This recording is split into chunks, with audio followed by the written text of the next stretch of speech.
छत्तीसगढ़ में तपती गर्मी के बीच मौसम ने अचानक करवट ले ली है, जिससे प्रदेशवासियों को बड़ी राहत मिलने की उम्मीद जगी है। बीते कुछ घंटों में राज्य के कई हिस्सों में हल्की से मध्यम बारिश के साथ ओलावृष्टि दर्ज की गई, जिसने तापमान में गिरावट का संकेत दे दिया है।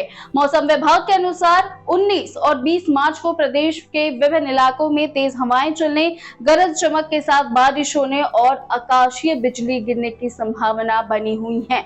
विभाग ने लोगों को सतर्क रहने की सलाह दी है। मौसम में आए इस बदलाव के चलते अगले 5 दिनों में अधिकतम तापमान में 3 से 5 डिग्री सेल्सियस तक गिरावट दर्ज की जा सकती है, जिससे भीषण गर्मी से राहत मिलेगी। हालांकि इसके बाद तापमान में फिर से 2 से 4 डिग्री सेल्सियस की बढ़ोतरी होने की संभावना जताई गई है। तो कुल मिलाकर फिलहाल मौसम का ये मिजाज लोगों को गर्मी से अस्थायी राहत देने वाला साबित हो सकता है, लेकिन आने वाले दिनों में तापमान फिर से चढ़ने के संकेत भी मिल रहे हैं। अपडेट्स के लिए मैम छत्तीसगढ़ को सब्सक्राइब करना ना भूलें।